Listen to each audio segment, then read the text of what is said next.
The council hall was a massive chamber, floating in space larger than any building ever built on Earth. Its walls were made of glowing crystal, shining with the colors of 100 different species. Thousands of alien leaders sat in wide, curved rows, watching the center floor where trials were held. Today, every eye was fixed on one figure. She walked alone. No guards stood by her side, no advisors whispered in her ear. The human president stepped forward with calm, steady steps. She wore a simple black suit. Her face showed no fear. Her hands held nothing, only a small, flat black box tucked under one arm. The High Judge of the Galactic Council, a tall creature with 6 eyes and golden skin, looked down from the main platform. "Humanity," he said loudly, "you have been called to answer for your crimes. You attacked the Zarn fleet without reason. You broke the peace. You started a war." Laughter filled the room. It came from all corners, deep roars, clicking sounds, even musical tones. Some aliens whispered. Others smirked. A short, spiky alien near the front row leaned toward his neighbor and said, "They sent only her. No guards, no defense. This will be over in minutes." The human president looked up at the council. Her voice was quiet but firm. "Are you sure we attacked first?" The laughter stopped. "What did you say?" the High Judge asked. "You said we started the war," she repeated. "But what if you're wrong?" Another judge leaned forward, eyes narrowing. "The galaxy saw the news. Earth fired the first missile. Did the galaxy also see what happened before that?" she asked. "Before the first missile? Before the first shot?" There was a pause. The council chamber, just moments ago full of noise, was now silent. She placed the black box on the table in front of her and pressed a small button. A hologram appeared in the air. It showed space. Cold, dark, silent space. At first, nothing moved. Then ships. Giant ships. Alien ships. Gasps echoed around the hall as the image became clearer. The vessels were from the Zarn fleet, but they were not just flying past Earth's space. They were scanning it, preparing, measuring Earth's defense satellites. The human president's voice cut through the silence. "This footage is from 3 months before Earth fired a single weapon. It was taken by one of our hidden satellites. The Zarn ships crossed into our territory. They did not warn us. They did not speak. They came quietly, like hunters." A Zarn representative stood up, his voice sharp. "This is a lie, a human trick." The president turned toward him. "Is it your voice in the next clip?" She tapped the box again. A second video played. It showed the inside of a Zarn command ship. The voice of the same Zarn leader could be heard. "Scan their defenses quietly. We want to know where they're weak. No need to speak to Earth yet." The Zarn representative sat back down. More murmurs spread through the council. The president looked up again. "You call us violent. You call us dangerous. But what is more dangerous, defending your home or planning to invade one?" One of the council judges shifted uncomfortably in his chair. "Even if this is real, why not bring it to the council?" "Earlier, we tried," she said. "We sent 6 messages. All were blocked. Your communication gates rejected our signals. And the moment we defended ourselves, suddenly everyone could hear us again. More silence, more whispers. Some aliens looked unsure now. Others looked afraid. Let me be clear," she continued. "Earth did not come here today to beg. We came here to show the truth. If the council truly believes in justice, it will look at all the facts." She pointed to the screen. "Because if this is war, we did not start it, but we are ready to finish it." Another judge spoke slowly. "Do you have more proof?" The human president nodded. "Yes, and the next clips are even harder to ignore." The High Judge looked at her closely. "Play them." She tapped the box again. This time, the hologram showed something shocking. Secret messages between alien leaders. A secret vote held in shadows. A plan formed to weaken Earth, remove it from the growing power it held, and share its resources. The council room exploded with noise. Dozens of aliens shouted at once. Some demanded the truth, others claimed the messages were fakes. A few sat in silence, too shocked to speak. The human president stood still in the center. Watching them all, "You didn't want Earth to be part of the council," she said. "You feared us. Not because we were dangerous, but because we were strong. The High Judge raised a hand. The noise quieted again. If this is true, there will be consequences, he said. The president nodded. That is your decision, but Earth will not kneel. Not now, not ever. And then, without another word, she turned off the hologram and stood tall, waiting. Behind her, the silence of the council was louder than any war cry. Earth had come alone, but it had not come weak, and the galaxy had just begun to see the truth. The council hall remained tense. After the shocking evidence shown by the human president, many alien leaders sat in silence. A few whispered nervously, others stared at the black box on the table, as if it were a bomb ready to explode. Representative stood again. His face was red with anger, his voice loud and shaky. These recordings mean nothing. They could be edited by human hands. The Zarn Empire has always respected the peace. The human president looked at him, calm as before. Then you won't mind if I play the next one, she said, tapping the device again. Another hologram appeared, this time showing a transmission log. This is a communication pulled directly from one of your fleet's command ships. It was intercepted by our satellites just days before the war began. The audio played. A cold voice echoed across the room. Phase 1, complete. Earth's outer defenses scanned. Begin Phase 2. Take out their orbital shields without warning. We strike fast, blame them faster. The voice belonged to a Zarn, Admiral, one of the most respected commanders in the galaxy. The High Judge looked shaken. Can this be verified? The president didn't answer. She simply tapped the device again. A digital signature appeared beside the recording. Alien language, Zarn coding, timestamped and verified, she said. Then you made sure the galaxy would only hear one side of the story, your side. Some alien delegates stood in anger not at the humans, but at the betrayal they now saw. One of them, a tall, blue-skinned ambassador from the Calari Union, turned to the Zarn side of the hall. You lied to us, he said. You brought shame to this council. A Zolari senator slammed her clawed hand on the table. You made us judge Earth without truth, the Zarn representative shouted back. This is a human trick.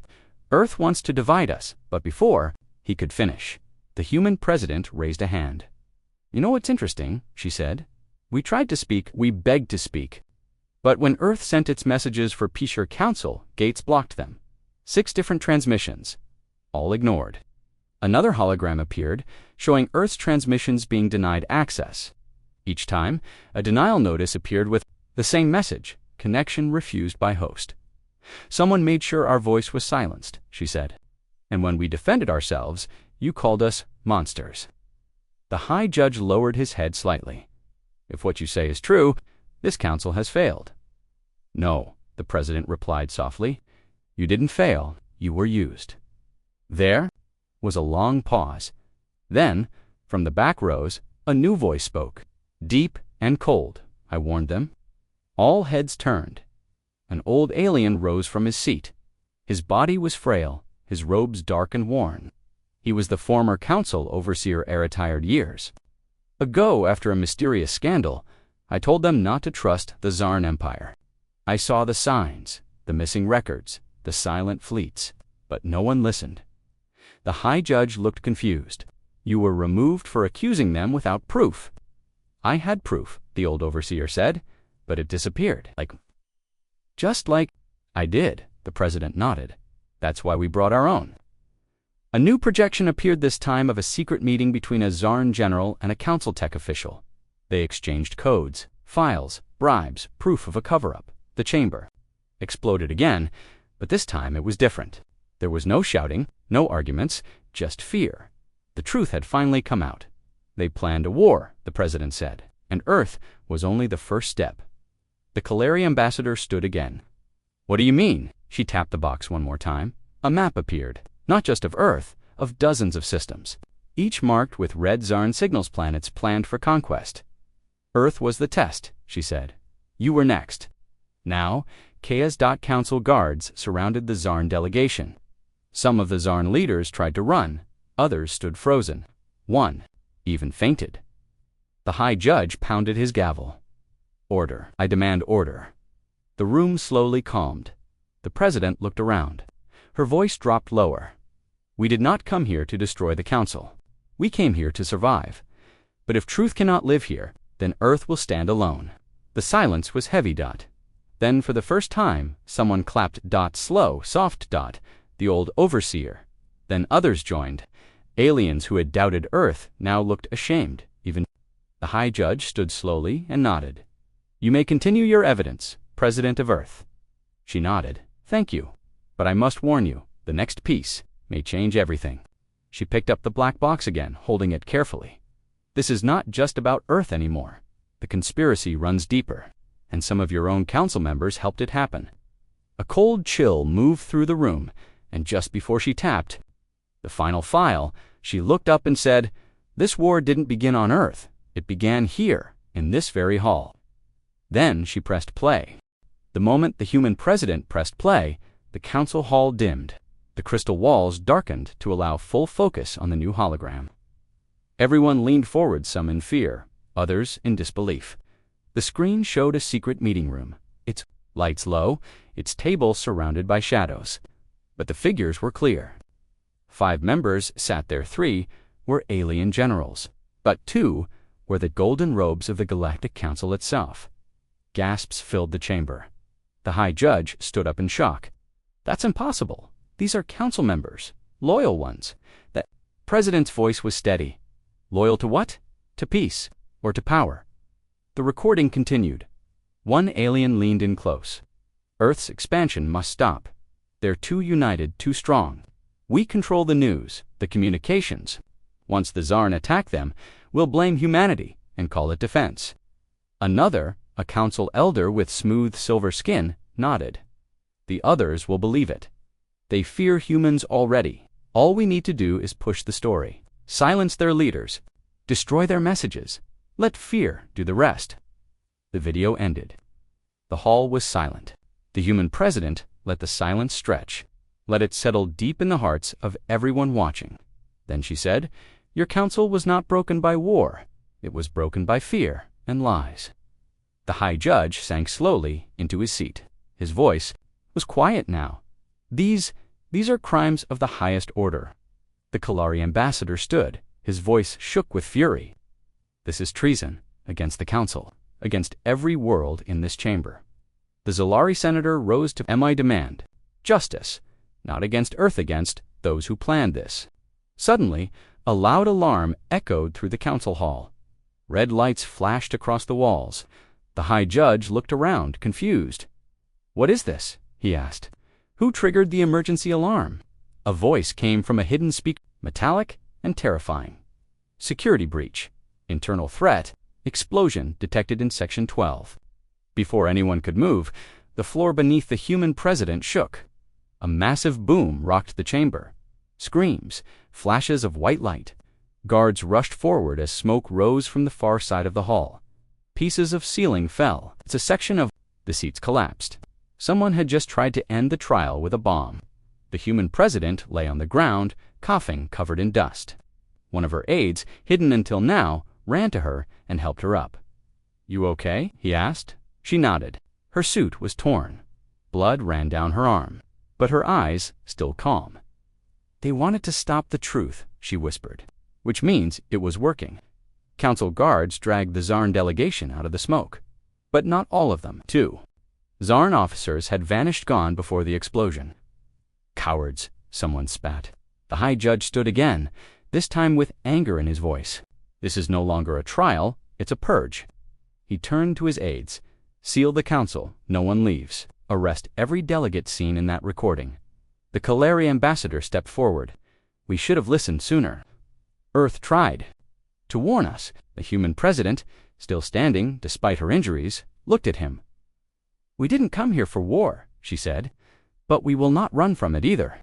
An alien journalist, broadcasting live across half the galaxy, asked, "Does Earth still trust the council?" She paused, then said carefully, "We trust truth. If the council can protect it, then we will work with you. But if not," she glanced at the smoke behind her, "at the seats still burning, ... then Earth will protect itself." Whispers spread again, but this time they were not full of hate or mockery. They were filled with fear and respect, because Earth had come unarmed, but not unprepared. Suddenly, the chamber's roof opened just a small slit, and a distant flash of light appeared in the stars. A human ship, not firing, just watching. The High Judge noticed it too. "You brought a ship?" The president nodded. "A defense ship, not to attack, just to witness. We knew the truth might be dangerous." The judge gave a small, slow nod. "Wise?" Then his voice echoed across the chamber, powerful again. "The trial is not over, but the lies are." He pointed at the 2 council members, seen in the recordings, guards. "Remove them." Screams followed as the traitors were taken away. The president turned to the crowd once more. "This isn't about Earth, it's about all of us. You let fear decide your actions. Don't do it again." She turned to leave, limping slightly.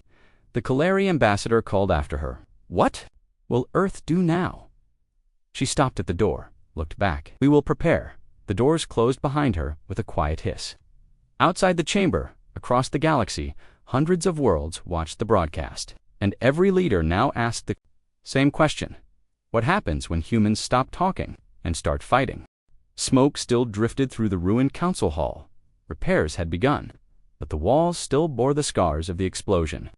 Cracks lined the crystal pillars, debris lay in the corners, yet the council gathered again. Fewer now, many delegates had fled. Some were arrested. Others were silent, too ashamed to return. But the human president was there. She entered through the same doors as before, walking slowly but with purpose. Her arm was bandaged. Her suit, though clean, still showed signs of ash and burn marks.